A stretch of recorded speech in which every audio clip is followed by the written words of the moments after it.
Bunuh diri, dua kata yang sering dianggap tabu, namun kenyataannya menjadi penyebab kematian jutaan orang di seluruh dunia setiap tahunnya. Apakah ini tanda kelemahan? Tidak. Bunuh diri adalah refleksi dari rasa sakit yang tidak terlihat, sebuah teriakan sunyi dari mereka yang merasa tidak memiliki jalan keluar.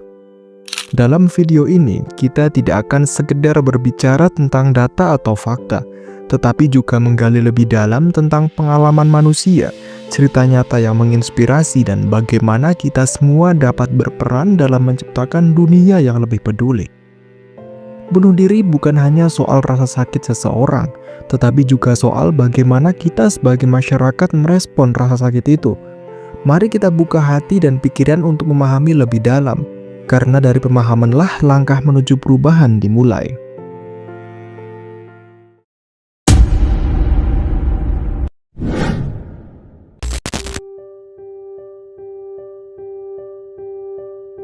Bunuh diri adalah keputusan terakhir yang diambil seseorang ketika rasa sakit emosional mereka terasa tidak tertahankan. Ini bukan hanya tentang keinginan untuk mati, tetapi lebih sering tentang keinginan untuk mengakhiri rasa sakit yang dirasa tidak akan pernah hilang. Kita sering mendengar istilah kematian sunyi. Bunuh diri adalah bentuk kematian yang banyak orang tidak mau bicarakan. Namun realitanya, di balik setiap tindakan itu ada kisah yang kompleks. Kisah tentang harapan yang memudar, hubungan yang hancur, atau beban yang terlalu berat untuk ditanggung. Dalam sejarah, bunuh diri memiliki makna yang beragam. Di Jepang, ritual seppuku dilakukan sebagai tanda kehormatan. Di Eropa abad pertengahan, bunuh diri dianggap sebagai dosa besar. Bahkan jenazahnya sering tidak diberikan penguburan yang layak. Semua ini menunjukkan bahwa cara kita memandang bunuh diri tidak hanya dipengaruhi oleh individu, tetapi juga oleh budaya, agama, dan nilai-nilai sosial yang mengitarinya. Menurut Organisasi Kesehatan Dunia, lebih dari 700.000 orang meninggal karena bunuh diri setiap tahunnya. Artinya, setiap 40 detik ada satu nyawa yang hilang. Namun, angka ini hanyalah puncak gunung es. Banyak kasus bunuh diri yang tidak terlaporkan karena stigma atau ketidaktahuan keluarga. Dampak bunuh diri tidak hanya dirasakan oleh korban, tetapi juga oleh orang-orang yang ditinggalkan. Keluarga sering merasa bersalah, bertanya-tanya apa yang bisa mereka lakukan untuk mencegahnya. Teman-teman merasa hancur, kehilangan, dan kadang-kadang marah karena merasa tidak diberi kesempatan untuk membantu.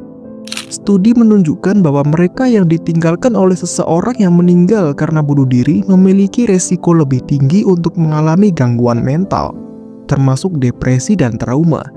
Luka yang ditinggalkan oleh orang yang bunuh diri seringkali membutuhkan waktu bertahun-tahun untuk sembuh. Itu pun jika memang bisa sepenuhnya sembuh.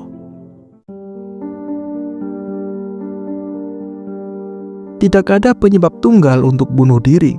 Sebaliknya, ini seringkali merupakan hasil dari kombinasi berbagai faktor, baik internal maupun eksternal.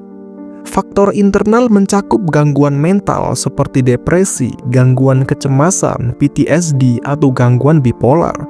Kondisi-kondisi ini menciptakan perasaan isolasi, putus asa, dan tidak mampu melihat jalan keluar. Faktor eksternal seperti tekanan sosial, masalah ekonomi, konflik keluarga, atau bullying juga memiliki peran besar. Bahkan media sosial, yang seharusnya menjadi alat untuk menghubungkan orang, seringkali memperburuk keadaan dengan menciptakan perbandingan yang tidak realistis dan cyberbullying. Beberapa orang mungkin menghadapi kombinasi faktor yang menumpuk hingga mereka merasa tidak ada jalan lain selain mengakhiri hidup. Penting untuk memahami bahwa keputusan ini seringkali bukan tentang mengakhiri hidup, tetapi tentang mencari cara untuk menghentikan rasa sakit.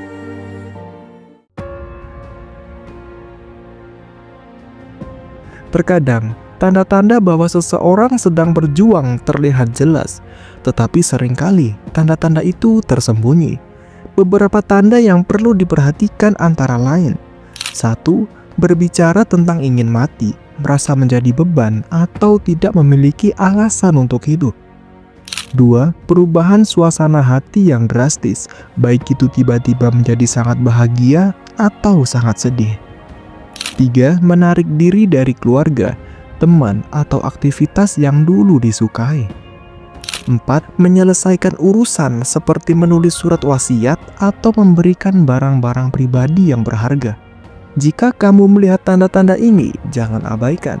Mengabaikan tanda-tanda ini bisa berarti kehilangan kesempatan untuk menyelamatkan nyawa seseorang.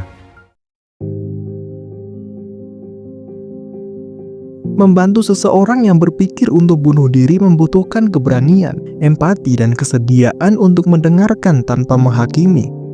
Langkah pertama adalah berbicara. Terkadang pertanyaan sederhana seperti, "Kamu baik-baik saja?" bisa membuka pintu percakapan yang penting. Dengarkan mereka dengan penuh perhatian. Jangan memotong atau mencoba menawarkan solusi instan. Langkah kedua adalah membantu mereka mencari bantuan profesional, psikolog, psikiater, atau konselor berpengalaman yang memiliki alat dan pengetahuan untuk membantu mereka keluar dari rasa sakit mereka. Jika mereka merasa takut atau ragu untuk mencari bantuan, tawarkan untuk menemani mereka dalam proses ini.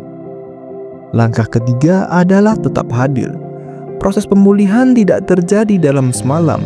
Semua itu butuh waktu, kesabaran, dan dukungan yang konsisten.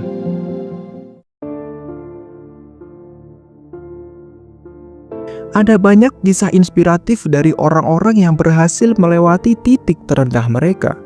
Misalnya, seorang pria yang mencoba bunuh diri di Golden Gate Bridge, tetapi ia tetap bertahan. Dan sekarang, ia menggunakan pengalamannya untuk menyebarkan kesadaran tentang pentingnya kesehatan mental. Atau seseorang wanita muda yang selamat dari depresi berat dan kini menjalankan sebuah organisasi nirlaba yang membantu remaja menghadapi tekanan sosial. Kisah-kisah ini mengingatkan kita bahwa tidak peduli seberapa gelap malam, selalu ada cahaya di ujung jalan.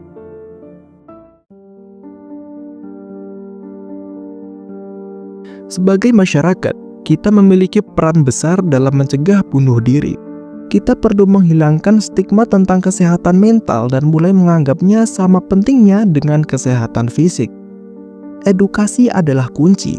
Dengan lebih banyak orang yang memahami tanda-tanda depresi atau resiko bunuh diri, kita bisa menciptakan lingkungan yang lebih aman bagi semua orang. Teknologi juga memiliki peran penting, dari aplikasi kesehatan mental hingga layanan konseling online. Ada banyak alat yang bisa digunakan untuk mendukung mereka yang merasa sendirian.